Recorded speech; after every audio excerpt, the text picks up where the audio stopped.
So, it's Friday. I just got home from work and I felt like screwing around. And so, yeah, round two. Round two, Jeffrey. I could actually see comments now. When I'd click on the freaking chat box, it wouldn't pop up in Facebook. So, Facebook always wants to be a bitch. I mean, what am I going to do about it? Freaking Facebook. So, yeah, round two. I'm going to do it over. Who knows? I mean, let's just taste some freaking rye. So it's Friday. Just got home from barrel over. Hey, happy Friday. Just got home from work, and somebody asked me to put the Smokewagon BiB up against the Redwood Empire Rocket Top BiB.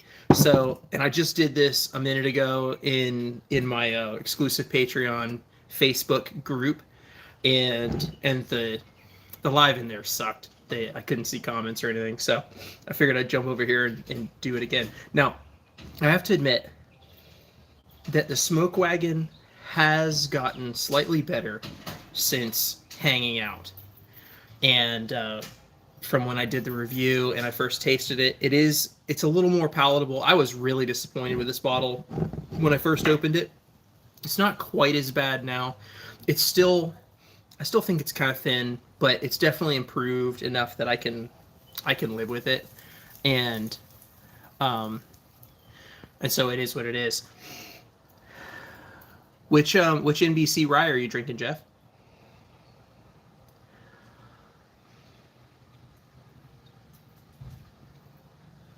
Yes, they're both BIBs. They're both 100 proof, and bottled and bond. So yes, they are. Now, the Smokewagon is still just a little thin, but it's a little nicer now. It's got a little more rye to it now that it's opened up a little bit. It is very sweet, very caramel forward. So it is what it is with that. What are you gonna do? I don't know why. Gift shop pick barrel 200. Ooh, 108. That's kind of low. I'm surprised. That's kind of low for NBC. I wonder if that one was a short barrel or something like that. Sounds good though. NBC ryes are of course wonderful. 95.5 ryes are always going to be magic from MGP. So, excuse me. So I sucked in a little bit too much stuff. It's like Aaron says. He went for a sweet rye that's not too spicy, not too big, and I think he accomplished that. It is a sweet caramel forward rye without too much spice, so it is what it is on that. So let's compare to Rocket Top. Okay, Rocket Top has way more going on the nose. 87 rye, 7 malted barley, and 6 wheat. So we don't even have corn in the Rocket Top, and the Smokewagon's 49% corn.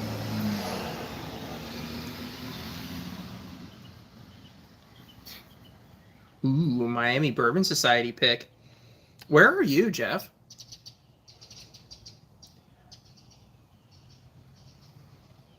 I've heard Miami picks pretty good stuff. Ooh, yeah. The Rocket Top has so much more going on. Good grief. So much more rye, so much more spice. If I'm going to drink a rye, I want spice. I mean, I get it for new to rye and bourbon drinkers, having a low rye. Oh, cool, Deerfield.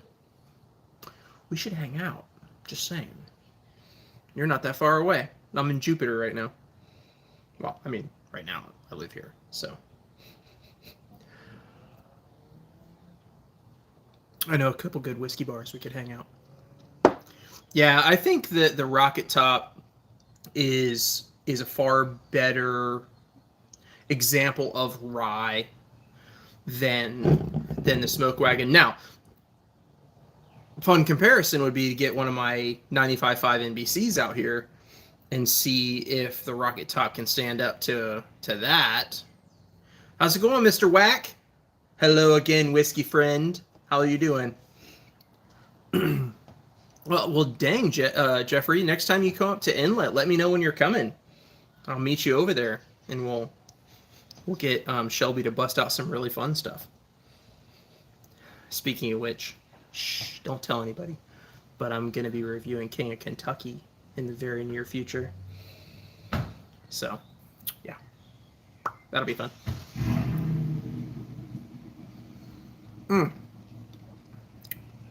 So I do have to admit that the Smokewagon BiB ride has grown on me a little bit. A little bit. We'll get him to break out some fun stuff, Jeffrey. Sarasota. I don't make it over there very often. I have family in Cape Coral, so I make it Cape Coral way every now and then. But Sarasota is kind of a little north of that, out of my way. I don't have any real reason to go to Sarasota. Now, for some good store picks, maybe I have a reason. So, Heaven's Hill 17. Oh, for your wedding in 2 weeks. Awesome. Now, that's a great bottle for you to crack at a wedding. That's all. That would be amazing. That one I haven't tried yet. I haven't tried the Heaven Hill 17 year. But obviously everybody loves it, so, you know, what are you going to do? It's good, and I can't get my hands on it. Yeah, well, Florida. Florida's weird like that. Where did you find a Heaven's Hill 17 down here? And how many crazy monies did you pay for it?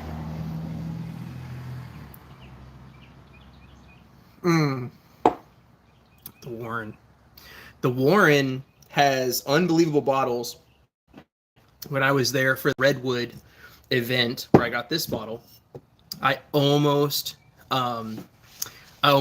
sprung for the Michter's 20, but I secondary. Try blending Barrel King. I'm only going to have the newest batch of Barrel King to try. I won't be blending anything with it. At the Warren, I almost sprung for the Michter's 20, but I'd already tried a bunch of Redwood stuff, and I didn't want to try the Michter's 20 on a tainted palate. So the next time I go to Warren, I will be getting me a pour of the Michter's 20. Might have to do the Heaven Hill 17 while I'm there too.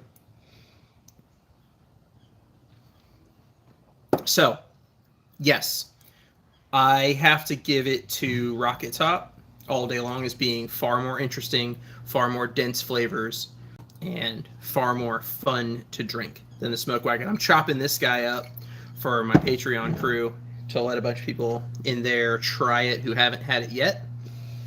And so, whatever. We'll see what happens with that. So, tell me how much you paid on secondary for Heaven Hill 17. I'm curious. I'm very curious how much you dropped on that puppy. I mean, I understand it's for a wedding. You might have overpaid. That's fine. That's fine. Expose yourself. Tell us how much you paid. That Rocket Top's freaking good. Batch 2 is good. And last I checked, there were still some available on their website. So, you know what? I think I would pay that. I mean, I don't want to pay that, but I think I would pay that for Heaven Hill 17. Because, I mean, I'm not going to get my hands on one. And you know the Heaven Hill 17 is just going to spank the Knob Creek 18 year. I watched It's Bourbon Nights review of the Knob Creek 18 year, and it sounds to me like I will be thoroughly disappointed when I try it someday in the future, hopefully soon. I had the 15 year, and I was very disappointed with the 15 year. So I can't imagine. That's the only way to do secondary. I can't imagine that the 18 year is going to be, and especially at that proof point, is going to be better than the 15 year. It's just going to be more oak. Oh, scary. But I'm going to try it. I mean, I still want to, because Knob Creek and me, we go way back. We go back to the old days. Yeah, for real. I have or had I had 3 15-year Knob Creek store picks that I chopped up and gave away to Patreon. Some of the I shipped some of those today. Some of those sample bottles went out today in the shipping method that I used. Not going to talk about it, but yeah, I had 3 of those and I chopped them up and gave them away to my patrons because I don't know, Knob Creek used to be one of my favorite things. Really? You think so? You think oh man. So, okay, so tell me where you're getting married so I can come crash your wedding party. Okay? Send me a DM. Don't put it on here. Don't put it in the stream for people to watch later. Send me a DM and I'll come crash your wedding and we'll do a live review at your wedding of the Heaven Hill 17. That would be fun. Yes, Nicholas, you do need to join my Patreon. That's the only place you can get in on the Advent this year, because this year I'm going to do the Advent videos a little different. We're going to do them on Zoom, and they're going to be live and interactive. And then obviously if people can't make it to the live each day, they'll be able to watch it after the fact because I'll post the video. And it's all being done through my Patreon private Facebook group. And yeah, Jeffrey, yeah, you did. So I'll post the links to the videos after the fact. And yeah, David, you got one of the store picks. That was it's really good, and it's really underrated too. Until people try it, because a lot of people are adverse to Oak and Eden. They have had Oak and Eden products before, and they either get a plasticky or a slightly metallic flavor, and they don't love them. And so when I came out with that store pick, a lot of people were hesitant to buy it because it's Oak and Eden. But sorry, I didn't mean to blow up your ears. The Amburana finish really gets rid of that flavor profile and gives you, really dessert in the glass kind of thing. Speaking of which, I still have a few bottles of that available if you want them. But I was talking about the Patreon and the I agree. It is gimmicky, but it does also work. But I absolutely recommend that when you get a bottle of Oak and Eden, remove the spire, because as that spire sits in the bottle, it will continue to change that whiskey's flavor profile. Because I have finished multiple other whiskeys with the spires that I've pulled out. So I have spires that I've now used that have been in 3 different bottles and are still affecting whiskey, still finishing whiskey. So when Oak and Eden says that the spire stops affecting whiskey after 6 weeks or whatever it is, bull crap. And it's not just the Amburana, because I was thinking maybe it's just the Amburana that keeps having an effect because it's an exotic wood, it's funky, it's weird. But it's not just the Amburana, because I have toasted oak spires that I've used in other barrels and had really nice, really affected the whiskey. And I've also used their torched oak that was steeped in West Oak coffee to finish other things, and it absolutely continues finishing after those have been sitting on the shelf for weeks and weeks and weeks. And then I pull them out, put them in new whiskey, and I dump the bottle. I have a 1,000 milliliter glass beaker I think it's a beaker or whatever. There's another word for it. It's not beaker, but it's a glass Pyrex with a pour tip on it, and I dump the whole bottle, get the spire out, and then with a funnel pour everything back into the bottle. You could probably do it with a coat hanger if you bit it just right and reach down in there and fish hooked that spire and pull it out. You could probably get it out, but for me, it's just easier to dump the bottle into my 1,000 milliliter Pyrex and then funnel it back into the bottle. And it was really one of my patrons, Clint, who really got me thinking about that, because he said that he wasn't a fan of Oak and Eden because the Spire keeps messing with the whiskey, and I was like, what? No, that's crazy talk.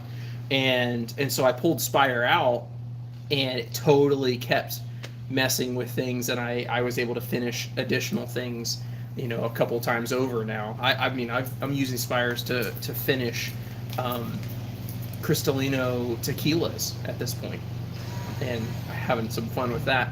But anyway, I'm gonna hop off of here. I just wanted to have fun with you guys. I'm gonna start doing lives. I'm trying to figure out when. I'm gonna try to start doing some once a week, and so I'll let you guys know what the schedule is for that. But until next time, happy Friday, and I hope you guys have a great day. Bye.